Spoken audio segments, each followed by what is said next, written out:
bienvenue sur la chaîne de Nantol Goblin Noob. Aujourd'hui, on est dans la vidéo numéro 40 pour les règles et les batailles, avec, dans un premier temps, quelques tactiques. Tout d'abord, des tactiques de l'ordre avec notre char foudroyeur. Il faut savoir que notre char foudroyeur, et on le sait déjà par expérience parce qu'on s'en est déjà pas mal servi, est une unité d'élite, parce qu'elle peut se déplacer assez rapidement, elle peut aller au cœur de la bataille, elle a pas mal de points de vie, elle a de bonnes attaques, elle a en plus le soutien de ses griffes destriées, donc c'est plutôt une bonne unité. En effet, ses avantages sont évidemment la rapidité. Elle peut sillonner le champ de bataille, on peut l'utiliser en devançant son infanterie, en allant chercher aussi quelques objectifs, etc. Ça peut être toujours très intéressant. Elle a évidemment des bonnes aptitudes, comme je le disais. Elle a entre autres le céleste flamboiement pour aveugler ses adversaires et diminuer leur précision. On peut utiliser Azir déchaîné afin d'infliger des dégâts supplémentaires lorsqu'elle charge. Enfin, voilà. Elle a de bonnes aptitudes et de très bonnes caractéristiques. Par contre, du fait de son nombre restreint sur un champ de bataille, souvent on va en avoir qu'un, deux grand maximum, la contestation des objectifs peut être un petit peu compliquée parce que comme elle a plus de 5 blessures, elle va compter pour 2 figurines, mais c'est tout. Ce qui va rester très inférieur à certaines unités adverses. Par contre, évidemment, là où elle est très intéressante, c'est qu'elle va pouvoir clairement être un briseur de front. Ça veut dire quoi? Ça veut dire que en avant de vos unités de base, elle va pouvoir venir faire des premiers dégâts dans les unités adverses ou venir s'opposer directement à un héros adverse pour les affaiblir et puis vous permettre derrière d'amener votre seconde lame, votre second couteau et puis de pouvoir tout péter. Ensuite, on va voir les Griff Dogs. Les Griff Dogs, de la même façon, ont beaucoup d'avantages. Ce sont d'excellents éclaireurs. Ils ont aussi de bonnes aptitudes, mais ils sont surtout très intéressants. Parce qu'ils peuvent en plus avertir entre guillemets du déploiement de nouvelles troupes, sortir rapidement d'un combat, ils peuvent venir harceler donc des unités ennemies comme ça. Autrement dit, point positif, c'est leur manœuvrabilité. Ils sont très agiles, ils sont rapides, ils ont une aptitude qui est absolument géniale, qui est attaque au passage, c'est-à-dire qu'ils vont venir frapper au combat et puis se retirer derrière et s'éloigner de la frappe.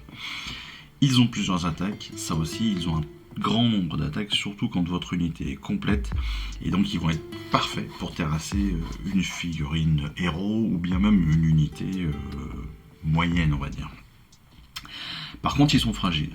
Comme ils ont de très bonnes caractéristiques d'attaque, et forcément, en compensation, ils sont un peu moins bons sur la défense. Donc ils ont des caractéristiques de blessure et de sauvegarde médiocre.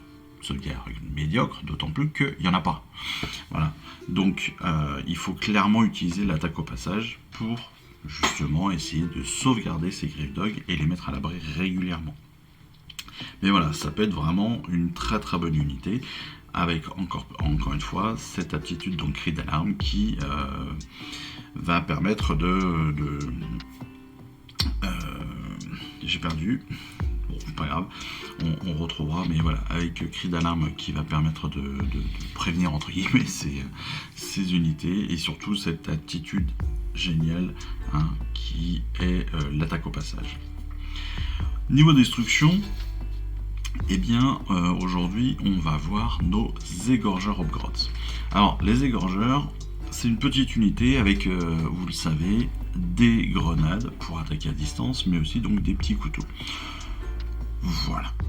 C'est-à-dire que c'est assez polyvalent, mais c'est pas très très puissant. Pourquoi c'est polyvalent? Eh bien parce qu'en fait, ils ont cette attaque à distance qui est super intéressante. Ils ont une attaque à distance qui est assez puissante avec leur grenade sulfurique, et donc ça leur permet de pouvoir harceler des ennemis qui peuvent se trouver à quelques pouces de soi. Ça veut dire que ça va venir soutenir en deuxième lame. Par contre, on va avoir une première lame avec notre unité d'attaque, on va dire, et puis on va pouvoir venir soutenir comme ça cette unité avec nos grenades. L'autre point intéressant, c'est qu'il va falloir, pour les utiliser de la meilleure façon, peut-être les avoir en grande quantité. Ils peuvent être déployés en grand nombre, et ce qui peut permettre donc de bloquer clairement des zones de champ de bataille pour empêcher soit les adversaires de se déplacer, soit tout simplement pour aller disputer des objectifs. Et ça, c'est pas mal. Le point négatif, c'est que dans l'armée Oruq, ils ne font pas partie des Oruq. Et ça veut dire qu'ils ne bénéficient pas des bonus des Oruq. Et entre autres des Cruel Boys comme l'arme crottée de venin. Et ça peut être une vraie problématique, d'autant plus quand ils sont en corps à corps. Par contre, encore une fois, voilà, pour le harcèlement, c'est-à-dire que vous avez une première unité qui est en contact avec une unité ennemie, pour harceler derrière et mettre des coups à distance comme ça avec les grenades, ça peut être une super unité. Deuxième point de la semaine pour la destruction, c'est le Slogot des Marais. Le Slogot des Marais qui est une unité mine de rien qui est assez puissante, qui est dotée de plusieurs aptitudes qui peuvent être intéressantes, et qui peuvent être intéressantes même en première ligne. On peut avoir aussi, on peut lui offrir entre guillemets, il peut offrir des bonus aux unités proches. Il va pouvoir régénérer ses dégâts, ce qui est quand même hyper intéressant. Et en plus, il a la capacité d'avoir des petites frappes un petit peu sournoises avec l'équipage de Chopper Grots. Donc, ses points positifs, c'est sa durabilité. C'est une figurine qui est quand même assez résistante, qui peut survivre à un grand nombre d'attaques, et donc on va pouvoir l'utiliser pour, entre guillemets, détourner des tirs ou des attaques de votre adversaire, parce que ça va être un point d'objectif, un point d'attrait pour votre adversaire, et donc derrière peut-être permettre de libérer d'autres unités qui pourraient profiter justement de la présence du Slogot. Il a des aptitudes quand même assez fortes. Il peut soutenir ses unités ennemies avec son joueur de tambour. Il peut permettre donc de tuer aussi des figurines ennemies avec son équipage de Chopper Grots. Ça, c'est vachement bien. C'est-à-dire qu'en gros, il va mettre des BM directement en passant à la fin des combats. Ça peut être intéressant.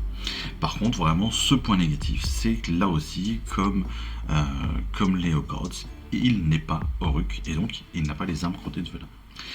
Donc c'est une unité coriace dangereuse, ça c'est sûr. Elle va être très efficace au cœur de l'action. Mais voilà, avec tout ce que ça engendre aussi, du fait entre autres qu'elle n'est pas l'arme crottée de venin. Voilà, règle très rapide cette semaine. Donc on va passer potentiellement à la bataille. Bataille qui se fera dans un second temps. Vous le savez maintenant, malheureusement je n'ai plus la possibilité de tout faire. Donc la bataille du jour, c'est la bataille rangée 20. C'est Sortie des ombres. Donc les forces de l'ordre ont découvert une autre porte de royaume. C'est une occasion rare de gagner un objectif tactique majeur et d'accéder à une autre région. Le portail offre la possibilité de trouver de nouveaux alliés, de nouveaux défis. Ignorant qu'ils sont poursuivis, les soldats de Sigmar se préparent à s'emparer du butin. Hélas, les troupes de la destruction apparaissent et tentent de leur ravir la porte du royaume. Mine de rien, c'est une bonne opposition entre les archers revenants, le chevalier judicateur, l'Iltari et ses gardiens, les 5 vigilors et 5 vindictors, contre pour la destruction le Louvboss, le chaman fungoïde, Zarbug et ses crevards, les 20 archers et 10 éventreurs. Ça se fait toujours en 5 rounds sur un double tapis, déploiement assez classique, avec 3 pions d'objectifs, d'accord. Et puis à tour de rôle, on va placer les 6 autres pièces de décor que l'on a dans la collection. Et puis derrière, on va placer. Donc évidemment, on va les placer à plus de 3 pouces des objectifs, comme toujours. Le but du jeu, ce sera d'avoir un maximum de points, comme maintenant on le fait de façon assez régulière, avec une petite particularité sur cette bataille, c'est l'intention hostile, c'est-à-dire que les figurines qui seront contrôlées par les joueurs de l'ordre ne peuvent pas contester l'objectif dans le territoire de l'ordre. Autrement dit, Cet objectif ne peut être contrôlé par l'ordre, cet objectif ne peut être contrôlé par la destruction. Ça veut dire quoi? Ça veut dire que si vous voulez avoir plus d'objectifs que votre voisin, que votre opposant, il va falloir directement aller l'attaquer dans son camp. Et ça, c'est plutôt intéressant. Voilà. Donc, la bataille de la semaine qui se fera très certainement sur une mise à jour de la vidéo. Vous le savez maintenant. Ne m'en voulez pas, mais déjà on a fait un bon point sur les règles de la semaine et ça nous permet de pouvoir continuer et d'avancer.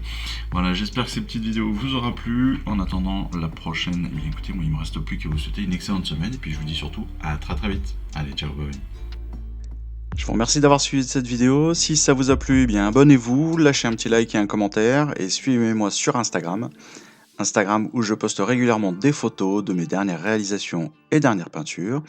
Et puis comme il est maintenant de tradition sur la chaîne, je vous souhaite une excellente fin de journée et surtout, lisez bien, collectionnez bien, assemblez bien, peignez bien et jouez bien.